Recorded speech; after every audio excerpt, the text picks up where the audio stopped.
அனைவருக்கும் வணக்கம். இந்த வீடியோவில் நம்ம பார்க்க போகிற டாபிக் என்னன்னு பார்த்தீங்கன்னா, போயம் 10 யுவர் ஸ்பேஸ் அப்படிங்கிற போயத்தை பார்க்க போகிறோம். ஸோ ரொம்ப ரொம்ப இம்பார்ட்டன்ட் டாபிக் இது. ஏன் அப்படி சொல்கிறேன் அப்படின்னா, ஏற்கனவே சிலபஸில் இருந்த டாபிக் இது. கொஞ்சம் பெருசு தான், பட் ஆனால் அந்த போயம் நல்லாயிருக்கும், வாசிக்கிறதுக்கு நல்லாயிருக்கும். இது ஒன்றும் டஃபஸ்ட்டு போயம்லாம் கிடையாது. ஓகேவா? ஸோ நேராக உள்ளே போயிடலாம். ஃபஸ்ட்டு இந்த போயம் என்ன சொல்லுது அப்படிங்கிறத நான் சொல்லிடுறேன். என்னென்னா, நம்ம வந்து எப்படியெல்லாம் பேசணும், யார் யார்கிட்டலாம் எப்படியெல்லாம் பேசணும், எப்படி பேசினா நமக்கு என்ன மாதிரி ரிலேஷன்ஷிப் கிடைக்கும் அப்படிங்கிறத ஓவராலா ஆத்தர் வந்து இதை சொல்லியிருக்காரு. சரிங்களா? ஃபர்ஸ்ட் பாருங்க, speak gentle, it's better for to rule by love then fear. இங்கிலீஷ்லையும் கொடுத்துருக்கேன், தமிழ்லையும் கொடுத்துருக்கேன். இங்கிலீஷ்ல வாசித்து புரிஞ்சிருச்சுன்னா விட்டுருங்க, தமிழ்ல புரியலனா மட்டும் ஓகேவா? அது என்ன சொல்றாங்கன்னா, ஸ்பீக் ஜென்டில், ரொம்ப மென்மையா பேசுங்க. ஏன் அப்படின்னா இது ரொம்ப சிறந்தது. அதாவது எப்படின்னா, அச்சத்தால ஒருத்தவங்களை வந்து கண்ட்ரோல் பண்ணி அதிகாரத்தால் ஆடுறத விட அன்பால ஆண்டு பாருங்க. To rule by love then fear அப்படின்னு சொல்றாங்க. ஓகேவா? அடுத்த, speak gentle, let nor harsh word mar the good we might do here. திரும்பவும் சொல்றாங்க, மென்மையா பேசுங்க, கடுமையான வார்த்தைகளை நீங்க பேச வேணாம். Let not harsh word. ஓகேவா? நாம் செய்யும் நன்மையும், the good we might do here mar the good we might do here, நம்ம செய்யற நன்மையும் அது என்ன செஞ்சிடும், அழைச்சிடும். ஹார்ஷா பேசினோம்னா நம்ம செஞ்ச நல்லதும் சேர்ந்து அதோட போற மாதிரி ஆயிடும் அப்படிங்கிறாங்க. ஓகேவா? ஓகே. அடுத்த, speak gentle, love doth whisper low. மென்மையா பேசுங்க. திரும்பவும் சொல்றாங்க, மென்மையா பேசுங்க, அன்பு மூலியமா பேசுங்க. ரொம்ப எப்படி சொல்றது, ஹஸ்கி வாய்ஸ்ல ஒரு முணுமுணுக்கிற மாதிரி அவ்வளவு பொலைட்டா பேசுங்க அப்படிங்கிற மாதிரி சொல்றாங்க. The vows the true hearts bind, உண்மையான இதயங்களை இணைக்கும் உறுதிமொழிகள். அப்படி பேசும்போது என்ன செய்யும், அது உண்மையான இதயத்தை பைண்ட் பண்ற, அது ஒரு உறுதிமொழியா இருக்கும் அப்படின்னு சொல்றாங்க. And gentle friendship action flow, affection voice is kind. அதாவது ஜென்டில் ஃப்ரெண்ட்ஷிப் ஆக்ஷன் ஃப்ளோ அப்படின்னா, அஃபெக்ஷன் வாய்ஸ் இஸ் கைண்ட், அந்த அன்பு கலந்த ஒரு மென்மையா பேசும்போது நம்மளுடைய ஃப்ரெண்ட்ஷிப் இருக்குல்ல, அது இன்னும் பெருகும் அப்படிங்கிறாங்க. நட்பு மென்மையாக உரையாடுகிறது, பாசத்தின் குரல் கருணை மிக்கது அப்படிங்கிற மாதிரி சொல்றாங்க. ஆனா இது எக்ஸாக்ட் மீனிங் என்ன, இதான் நான் சொல்றேன். Speak gentle to the little child, it's love be sure to gain.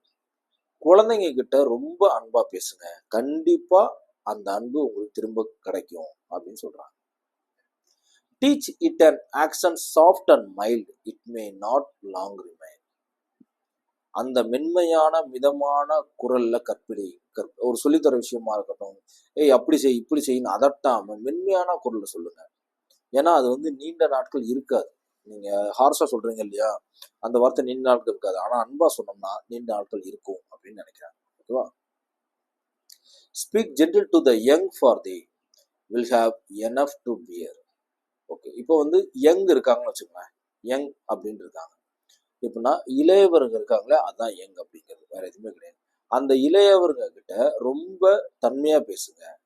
அந்த இளையவர்கள்கிட்ட ரொம்ப தன்மையா பேசுங்க. ஏன்னா அவங்களுக்கு ஏற்கனவே ஏகப்பட்ட சுமைகள் இருக்கு அப்படின்னு சொல்றாங்க. ஓகேவா?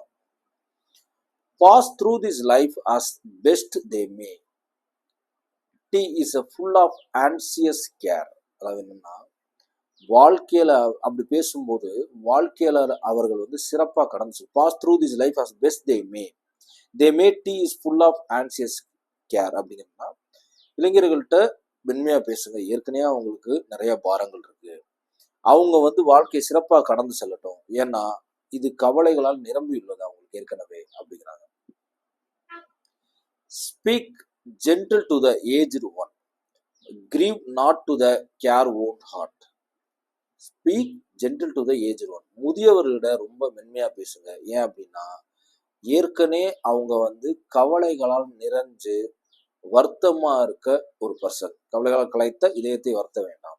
Grieve not to the care own heart, ஏற்கனவே பாதிக்கப்பட்ட இதயத்தை நம்ம திரும்ப வருத்தத்துக்கு அழைக்க வேணாம். The sands of life are nearly run, the sands of life nearly run, let சர்ச் இன் பீஸ் டிபார்ட். அவங்க ஏற்கனவே வந்து தன்னுடைய வாழ்க்கையில உள்ள சான்ஸ் ஆஃப் லைஃப் அப்படின்னா மண்ணுக்கு போறாங்க, இறக்க தான் போறாங்க இல்லையா, அதை தான் சொல்றாங்க. வாழ்க்கையின் மணல் வந்து ஆல்ரெடி அவங்களுக்கு பக்கத்தில் தான் இருக்குது, விரைவில் ஓடிடாது. ஓகேவா? ஸோ அதனால் அவங்க அமைதியாக பிரிஞ்சு போகட்டும் அப்படிங்கிறாங்க. ஓகேவா? Speak gentle kindly to the poor. ஏழைங்க கிட்ட ரொம்ப தன்மையாக பேசுங்க. ஏன்னா let no hard stone be here. ஏன்னா ஏழைனாலே எல்லாருமே என்னதான் செய்கிறாங்க, கடுமையாக அதற்ற அந்த மாதிரி டோனாக கேட்டிருப்பாங்க. இவங்களாவது கேட்காம இருக்கட்டும், அதான் அவங்க சொல்கிறாங்க. They have enough they must endure without an unkind word. ஏன்னா அவங்க ஏற்கனவே நிறைய துன்பங்கள், they have enough they must என்டோர்ங்கிறது ஏற்கனவே ஏகப்பட்ட துன்பங்கள் அனுபவிச்சுட்டு இருக்காங்க. அதற்கு மேலாக கடினமான வார்த்தைகள் வேணாம் அப்படின்னு சொல்றாங்க. Speak gentle to the erring know they may have toil in vain. அதாவது ஏற்கனவே ஒரு எரர் செஞ்சவங்க கிட்டையும் மென்மையா பேசுங்க, நினைவுல வச்சுங்க. ஏன்னா அவர்கள் வீண் முயற்சியால் அதாவது அது தெரியாம கூட அவங்க பண்ணிருக்கலாம், இப்படி ஆகும், அப்படி தப்பாதான் போகும் அப்படின்னு அவங்க தெரியாம கூட பண்ணிருக்கலாம். அதான் அவங்க சொல்றாங்க. Perchance unkindness made them so oh win them back again. உங்களுடைய அன்கைண்ட்னஸான வார்த்தை, அன்பு இன்மையை அவர்கள் இப்படியாக மாற்றி இருக்கலாம். ஏன்னா நீங்க அன்பு கொண்டு பேசும்போது ஒருவேளை அவங்க கரெக்டா கூட ஜெயிச்சிருக்கலாம், அவர்கள் என்ன செஞ்சிருக்கலாம், மீண்டும் கரெக்டா ஜெயிச்சிருக்கலாம். அதான் சொல்றாங்க. அடுத்த speak gentle he who gave his life to bend man's stubborn will. மென்மையா பேசுங்க. எதுக்குன்னா he who gave his life, தன் உயிரை அர்ப்பணித்தவர் மனிதன் பிடிவாத எண்ணங்களை மாற்றினார். He who gave his life to bend man's stubborn will. when elements were in fear strife said to them peace be still. மனிதனோட இது கடவுளை பத்தி சொல்றாங்க. என்னன்னா சக்திகள் கொந்தளித்த போது அவர் அமைதி அமைதி என்று கூறினார் அப்படின்னு சொல்றது யாருன்னா கடவுளை தான் சொல்றாங்க. அவர் தன்னை உயிரை அர்ப்பணிச்சு மனிதனை பிடிவாத எண்ணங்களை மென் ஸ்டபர்ன் வில் டு பென், அவனுடைய மனிதனுடைய எண்ணத்தை மாத்திருக்காரு. ஏன் அப்படின்னா நிறைய எலிமெண்ட்ஸ் எப்படி சொல்றது, கொந்தளிச்சுட்டு இருந்தப்ப அமைதியா இருங்க அப்படின்னு இந்த உலகத்தை அமைதிப்படுத்தின கடவுள் தானே, அதான் சொல்றாங்க. Speak gentle, this is a little thing drop in a heart deep swell. மென்மையா பேசுங்க, இது ஒரு சின்ன விஷயம் தான், ஆனா இதயத்தோட ஆழமான அந்த கிணத்துல விழுகிற ஒரு துளி அப்படின்னு சொல்றாங்க.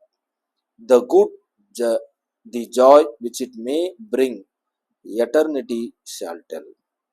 அது தரும் நன்மையும் மகிழ்ச்சியும், அந்த the good the joy which it may bring eternity shall tell, நிரந்தரத்தால பேசப்படும். எட்டர்னிட்டினா முடிவில்லாத, நிரந்தரத்தால அப்படின்னு அர்த்தம். The good the joy which it may bring eternity shall tell அப்படிங்கிறதுனா இந்த மாதிரி தன்மையா பேசும்போது கிடைக்கிற நன்மையும் மகிழ்ச்சியும் நிரந்தரமா இருக்கும் அப்படின்னு சொல்றாங்க. ஓகேங்களா?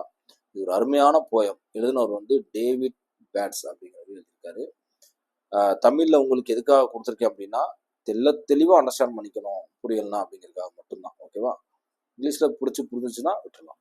ஓகே, ஸோ இந்த போயம் இதோட முடியுது. போயம் 10 யுவர் ஸ்பேஸ் ரொம்ப இம்பார்ட்டன்ட் போயம். கிட்டத்தட்ட 10 போயம் முடிச்சிட்டோம். இமீடியட்டாக நம்ம டெஸ்ட் பேட்ச் ஆரம்பிக்க போகிறோம், கிளாஸஸும் ஆரம்பிக்க போகிறோம். பட் அதுக்கு முன்னாடி ஓவராலாக ஒரு கிளான்ஸ் பார்த்துட்டு தான் பார்க்குறது. ஓகேவா? Thank you so much. தேங்க்யூ.